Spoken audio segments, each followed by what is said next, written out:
Hello बच्चों, नमस्कार। कैसे हैं आप लोग सभी। उम्मीद है आप सभी लोग अच्छे होंगे और अपने एग्जाम की तैयारी अच्छे ढंग से कर रहे होंगे।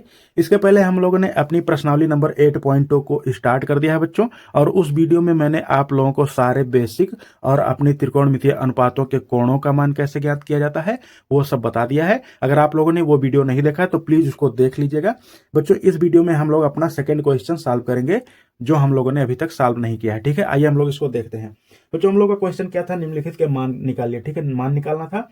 दूसरा क्वेश्चन क्या है बच्चों हम लोगों का, 2 tan² 45 degree plus cos square 30 degree minus sine square 60 degree. ठीक है बच्चों, हम लोगों को इनके मान निकालने हैं। ठीक, तो बच्चों अगर कोई भी चीज ऐसे लिखी होती है, मान लीजिए tan² 45 डिग्री, तो इसका मतलब क्या होता है बच्चों कि tan का जो 45 डिग्री का मान होगा हम लोग जानते हैं 1 होता है। ठीक है, तो वो मान रखकर और उस पर पावर 2 चढ़ाना है। जैसे कहीं पर लिखा है साइन स्क्वायर 30 डिग्री, तो इसका मतलब क्या होता है बच्चों कि साइन 30 अंश का मान निकाल के और उसके पावर 2 करना है। ठीक है, तो साइन 30 का मान जैसे हम लोग जानते हैं 1/2 होता है, तो यहाँ पर पावर 2 जैसे लिखा है स्क्वायर, तो पावर 2 चढ़ा देंगे। ठीक है, उम्मीद है इतनी बात आप लोग समझ गए होंगे। यही हम लोगों को इसमें दिया गया है। ठीक है, और यही करना है।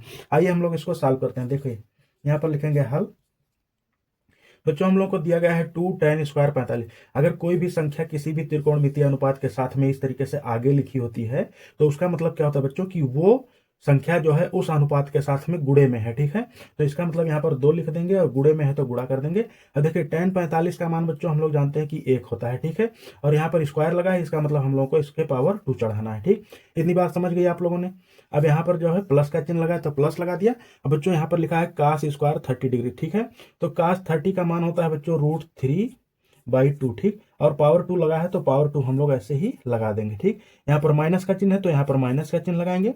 और साइन स्क्वायर 60 डिग्री, तो बच्चों साइन 60 डिग्री का सेम मान होता है जो cos 30 डिग्री का होता है, मतलब इसका मान भी क्या होगा √3/2 होगा। ठीक है, और पावर 2 लगा है तो पावर 2 हम लोग लगा देंगे। ठीक, इतनी बात आप लोग समझ गए होंगे। अब इसको हम लोग आगे सॉल्व करते हैं। ठीक है बच्चों, देखिए 2 गुणे में तो हम लोग ऐसे लिख लेंगे, 1 का पावर 2 लिखा है, यानी बच्चों 1 के पावर कुछ भी लिखा हो, 1 का स्क्वायर करो, क्यूब करो, कुछ भी करो तो हमेशा 1 ही आता है, तो इसका 1 लिख देंगे। प्लस का चिन्ह लगा है, प्लस लगा दिए। अब देखिए बच्चों अगर ऐसा लिखा होता है इसका मतलब क्या होता है, मैं आप लोगों को थोड़ा विस्तार से बता रहा हूं। ऐसे तो मैं डायरेक्ट लिख सकता हूं। ठीक है, देखिए इसका मतलब क्या लिखा गया, √3/2 गुणे √3/2। ठीक है, और यहाँ पर लिखा गया है माइनस का चिन्ह, माइनस लगा लिया। यहाँ पर भी वही चीज लिखी गई है, √3/2 गुणे √3/2। जानते हैं आप लोग किसी संख्या पर स्क्वायर लगा होता है या जितना पावर लिखा होता है उस संख्या को उतनी बार गुणा करना होता है। ठीक है, अब बच्चों यहाँ पर हम लोग क्या करेंगे, आगे लिखेंगे। देखिए 2 गुणे 1 लिखा है तो 2, यानी किसी भी संख्या का 1 में गुणा करते हैं तो जिस संख्या से गुणा करते हैं उतना ही आता है, मतलब यहाँ 2 आएगा। प्लस लगा है, प्लस लगा दिए। अब देखिए अगर 2 संख्याएं आपस में रूट में होती हैं बच्चों, उनका गुणा करना होता है, बीच में लिखा होता है, तो इसका मतलब क्या होता है कि वो रूट आपस में हट जाते हैं और केवल वो अंदर वाली संख्या लिखी जाती है। जैसे कि यहाँ पर हम लोग लिखेंगे 3। ठीक, अगर कोई भी भिन्न गुणे में होती तो बच्चों ऊपर का गुणा ऊपर और नीचे का गुणा नीचे होता है। अब मैं आप लोगों को यहाँ पर समझा दे रहा हूँ कि √3 गुणे √3 को 3 केवल कैसे लिखेंगे। ठीक है, हम लोग एक चीज जानते हैं बच्चों, कहीं पर अगर लिखा होता है 2 गुणे 2, इसका मतलब हम लोग लिखते हैं 2 के पावर 2। ठीक है, 2 के पावर 2 लिखते हैं। ठीक है, इसका मतलब क्या हुआ कि अगर कहीं भी कोई संख्या ऐसे सामान्य लिखी है बच्चों, उस पर कोई भी पावर नहीं है, तो उसका मतलब क्या होता है, उसके पावर 1 हमेशा होता है। ठीक है, तो 1 हमेशा हो गया। अगर 2 संख्या आपस में गुणी में होती है बच्चों तो उनके पावर आपस में क्या होते हैं, जुड़ जाते हैं। ठीक है, इसका मतलब 2 के पावर 1 और 1 2 हो गया। ठीक, ठीक इसी तरीके से बच्चों अगर कहीं पर 3 गुणे 3 लिखा होता है, गुणे 3 लिखा होता है, इसका मतलब क्या होता है, 3 के पावर 3 होता है। ठीक है, तो इसी तरीके से हम लोगों का ये लिखा गया है बच्चों, इस तरीके से दिख रहा होगा आप लोगों को। यहाँ पर लिखा गया है √3 गुणे √3। इसका मतलब क्या होता है बच्चों कि 3 के पावर आधा, रूट का मतलब होता है पावर आधा। ठीक है, तो 3 के पावर 1/2 गुणे 3 के पावर 1/2। ठीक है, अब इसकी तरीके से हम लोग क्या करेंगे बच्चों, अगर 2 संख्याएं गुणे में होती हैं तो क्या करते हैं, उसके पावर जोड़ लेते हैं। यानी कि क्या हो गया, 3 के पावर 1/2 और 1/2, यानी आधा और आधा क्या हो जाएगा, 3 के पावर 1 हो जाएगा। ठीक है, और किसी का पावर 1 होता है तो उसका मतलब बच्चों केवल वही संख्या होती है। तो इसी तरीके से हमने यहाँ पर 3 लिख दिया है। उम्मीद इतनी बात आप लोगों को समझ में आ गई होगी बच्चों। अब नीचे का गुणा नीचे कर लेंगे तो 2 का गुणा 2 में करेंगे तो 4 आ जाएगा। सेम यही चीज हम लोगों को इधर भी करना है। माइनस का चिन्ह लगा है, माइनस लगा दिए और यही चीज लिख देंगे। यहाँ पर 3 √3 √3 लिखा है तो यहाँ पर 3 आ जाएगा। नीचे का गुणा नीचे, यानी 2 का गुणा 2 बराबर 4। ठीक, इतनी बात आप लोग समझ गए होंगे बच्चों। अब हम लोगों को ये पूरी एक क्या मिल गई है, भिन्न मिल गई है, ठीक है।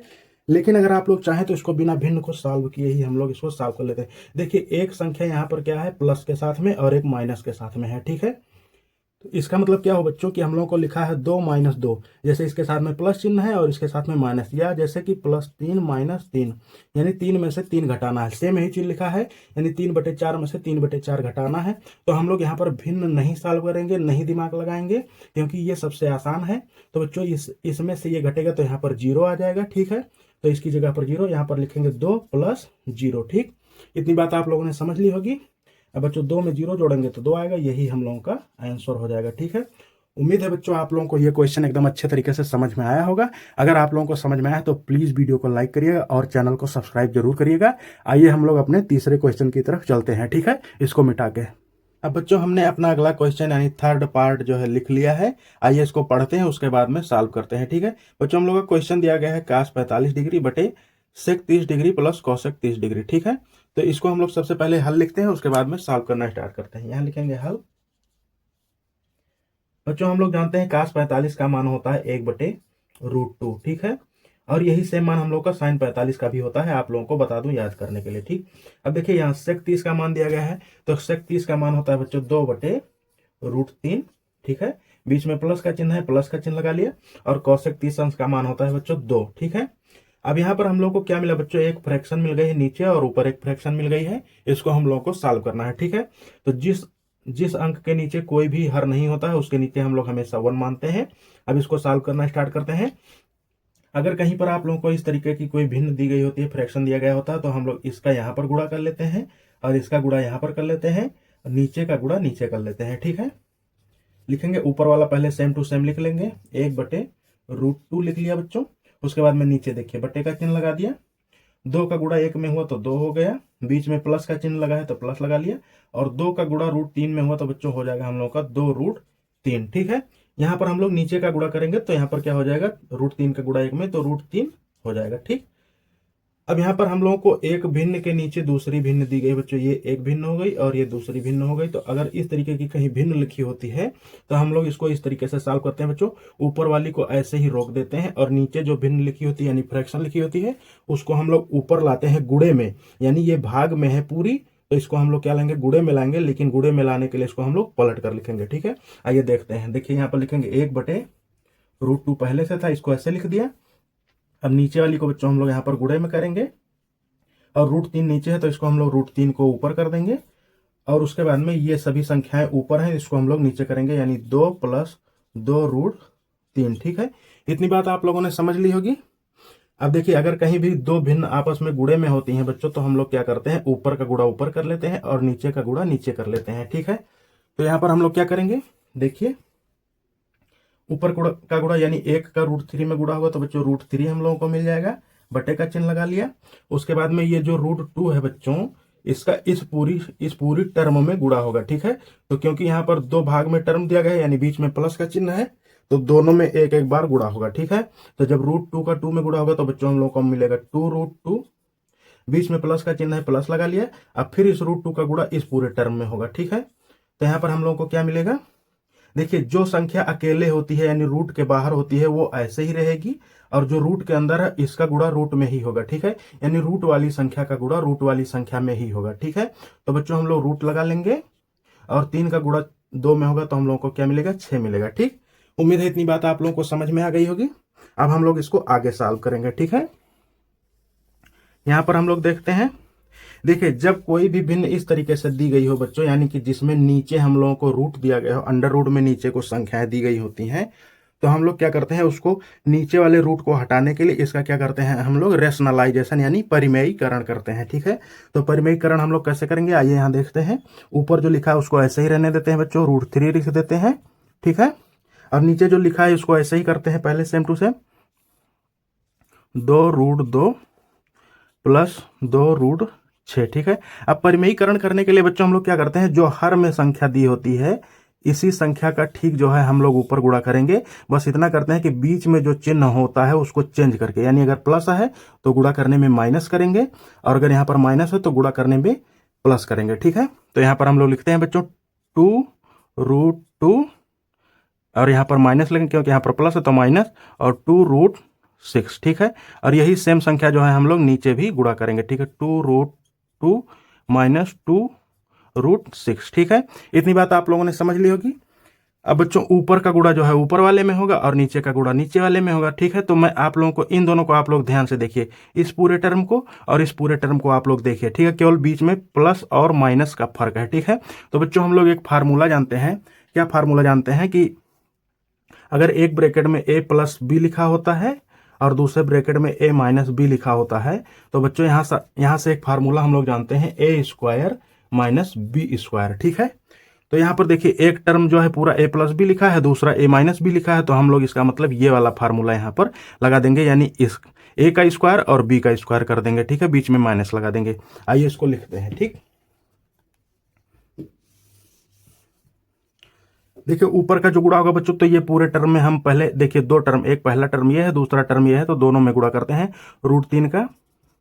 तो जो रूट में संख्या होती है उसका गुणा करते समय बच्चों हम लोग केवल रूट वाली संख्या में ही गुणा कर पाते हैं, दूसरी संख्या में गुणा नहीं कर पाते हैं। यानी जो दो बाहर है रूट के, ये भी दो बाहर है, इसमें गुणा नहीं होगा, ठीक है। तो हम लोग लिखते हैं इसको, पहले दो को ऐसे ही लिख देंगे और 3 का 2 में इस रूट वाले में गुणा होगा, तो 3 दूनी 6 हो जाएगा, यानी √6 हो जाएगा।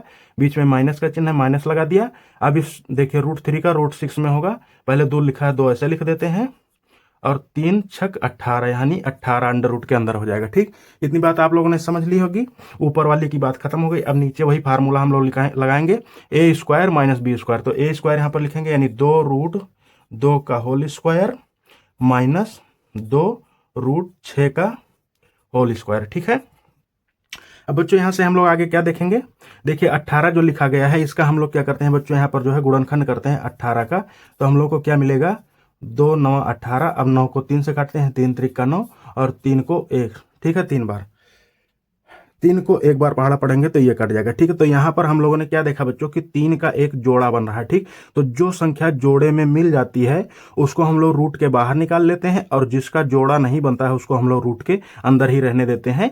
मैं 18 की बात कर रहा हूँ, ठीक है। तो यहाँ पर क्या लिखेंगे हम लोग, 2√6 लिख देंगे, उसके बाद में माइनस का चिन्ह लगाएंगे, यहाँ 2 बाहर है, 2 ऐसे रहने देंगे। अब देखिए यहाँ से 3 जो है इसका जोड़ा बन गया है, तो 3 भी इसके बाहर आ जाएगी, यानी यहाँ पर 3 हो जाएगी, और 2 केवल अंडर रूट में यहाँ पर रह जाएगा, ठीक। इतनी बात आप लोगों ने समझ ली होगी।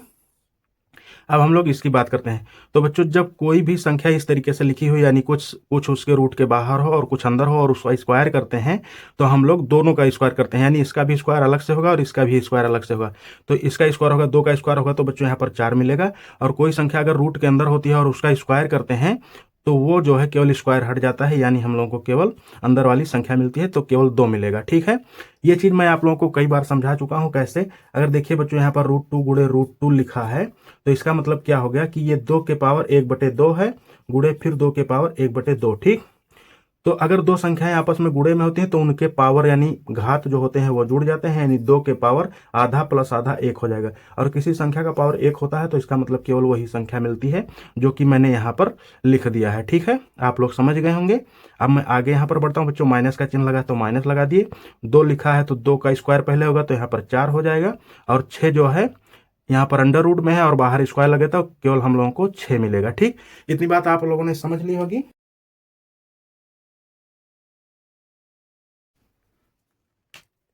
अब बच्चों हम लोग आगे बढ़ते हैं। देखिए ऊपर वाले टर्म की बात कर रहे हैं हम लोग, यहाँ पर ध्यान देंगे आप लोग। देखिए यहाँ पर भी 2 कॉमन है बच्चों, और यहाँ पर भी 2 कॉमन है, यानी इस पूरे टर्म में 2 और इस पूरे टर्म में 2 जो है सेम दिख रहा है। तो इसको हम लोग क्या करेंगे, बाहर निकाल लेंगे, ठीक है। क्या लिखेंगे, यहाँ पर 2 बाहर लिख देंगे, उसके बाद में ब्रैकेट लगाएंगे, √6 यहाँ पर बचा, उसके बाद में माइनस का चिन्ह, ये 2 यहाँ से चला गया है, तो यहाँ पर क्या बचेगा बच्चों, 3√2 बचेगा, ठीक है। इतनी बात आप लोगों ने समझ ली होगी। अब हम लोग नीचे की बात करते हैं बच्चों, यहाँ पर क्या लिखा गया, 4 गुणे 2 यानी 4 दूनी 8 हो जाएगा, माइनस का चिन्ह लगा दिए, 4 छक 24, यहाँ पर 24 हो जाएगा, ठीक। इतनी बात आप लोगों ने समझ ली होगी। अब बच्चों इसको हम लोग आगे सॉल्व करते हैं। देखिए 24 में से 8 घटाएंगे, आप लोग ऐसे देख सकते हैं, 24 माइनस यहाँ पर 8 कर सकते हैं, ठीक है। तो यहाँ पर क्या मिलेगा आप लोगों को, 14 में से 8 घटाएंगे तो 6 बचेगा, यहाँ पर 1 बचेगा, ठीक है, यानी 16 बचा, ठीक। तो हम लोग क्या करेंगे बच्चों, नीचे हम लोग यहाँ पर 16 लिख देंगे, देखिए जब कभी हम लोग ऐसी संख्या को घटाते हैं बच्चों, यानी छोटी संख्या में से बड़ी संख्या घटाते हैं, तो हम लोग इसके नीचे इसके आगे क्या करते हैं, माइनस का चिन्ह लिखते हैं। ठीक है, अगर आप लोग कहीं भी कंफ्यूज होते हैं कि हम लोगों को कैसे घटाना है, तो आप लोग क्या करेंगे बच्चों, हमेशा बड़ी वाली संख्या में से छोटी वाली संख्या को घटा देना है, लेकिन चिन्ह कौन सा लिखना है, जो बड़ी वाली संख्या के सामने होगा। ठीक है, तो बच्चों मैंने बड़ी वाली संख्या में से छोटी वाली संख्या को घटा दिया, और चिन्ह कौन सा लिखा है, जो बड़ी वाली संख्या के सामने था। ठीक है, इतनी बात आप लोगों ने समझ ली होगी। अब ऊपर जो है बच्चों इसकी बात करते हैं, क्या लिखा गया है, 2 ब्रैकेट में √6 माइनस 3√2। ठीक है, इतनी बात आप लोगों ने समझ ली होगी। अब देखिए 2 से 2 एकम 2 और 2 8 16, 8 बार इसको काट दिए। ठीक है, अब आगे लिखते हैं हम लोग, क्या मिला हम लोगों को, हम लोगों को बच्चों मिला यहां से √6 माइनस 3√2 और नीचे सबका बटा -8। ठीक है, यहां तक बच्चों हम लोगों ने सॉल्व कर लिया। अब आप लोग यहां पर देख रहे हैं कि नीचे हर में जो है माइनस का चिन्ह आया है। ठीक है, और हम लोग चाहते हैं इसको आगे सॉल्व करना है कि नीचे से माइनस चिन्ह जो है हट जाए। ठीक है, तो अगर आप लोगों को नीचे से माइनस चिन्ह हटाना है बच्चों, तो हम लोग क्या करेंगे, ऊपर पूरे पूरे टर्म में और नीचे पूरे टर्म में हम लोग क्या करेंगे, माइनस का गुणा करेंगे। ठीक है, तो यहां पर माइनस का गुणा करेंगे और यहां पर भी माइनस का गुणा करेंगे। ठीक है, तो बच्चों जब किसी भी संख्या में माइनस का गुणा होता है, तो उसका जो पहले वाला चिन्ह होता है वो बदल जाता है। ठीक है, कहने का मतलब अगर उस संख्या के आगे प्लस का चिन्ह है तो वो माइनस हो जाएगा, और अगर माइनस का चिन्ह है तो वो प्लस हो जाएगा। ठीक है, तो देखिए ये √6 जो है ये पहले प्लस में है। ठीक है, तो माइनस का गुणा होगा तो क्या हो जाएगा, ये -√6 हो जाएगा बच्चों। और ये 3√2 जो है ये पहले से माइनस में है, तो माइनस का गुणा होगा तो ये प्लस में हो जाएगा, यानी +3√2 हो जाएगा। ठीक है, इतनी बात आप लोगों ने समझ ली होगी। और नीचे बच्चों माइनस का गुणा, यहाँ देखिए 8 जो है माइनस में है, तो जब इसमें गुणा होगा तो ये प्लस में हो जाएगा। ठीक है, कहने का मतलब माइनस का गुणा करने पर जितनी भी संख्याएं होती हैं सभी का चिन्ह बदल जाते हैं। ठीक है, अब यहां तक हम लोगों ने देख लिया बच्चों, इसको थोड़ा सा सरल कर लेते हैं। वैसे तो हम लोगों का आंसर आ गया है, सरल करेंगे क्या कि जो प्लस वाली संख्या है उसको हम लोग आगे लिख लेते हैं और माइनस वाली संख्या को पीछे लिख लेते हैं। कहने का मतलब क्या हुआ, 3√2 आगे आ गया, -√6 जो है पीछे चला गया, और नीचे हम लोगों को बटे में 8 दिया गया है। ठीक है, उम्मीद है बच्चों आप लोगों ने ये क्वेश्चन समझ लिया होगा। ये आप लोगों को दिख नहीं रहा होगा बच्चों, नीचे हम लोगों को क्या लिखना है, 8 लिखना है। ठीक है, और यही हम लोगों का आंसर है। ठीक, मैं यहाँ पर आप लोगों को फिर से दिखा देता हूँ, दिख नहीं रहा है, यहाँ पर लिखना है 3√2 माइनस √6। ठीक है, यानी इसको हमने आगे लिख दिया और इसको पीछे कर दिया, और नीचे 8 लिखा है, इसको 8 लिख दिया। यही हम लोगों का बच्चों आंसर होगा। ठीक है, उम्मीद है ये आप लोगों को अच्छे से समझ में आया होगा। अगर बच्चों आप लोगों को ये वीडियो अच्छे से समझ में आया तो प्लीज़ वीडियो को लाइक करिएगा और चैनल को सब्सक्राइब जरूर करिएगा। ठीक है, मिलेंगे बच्चों अपने अगले वीडियो में, तब तक के लिए आप सभी का वीडियो देखने के लिए हृदय से धन्यवाद। जय हिंद।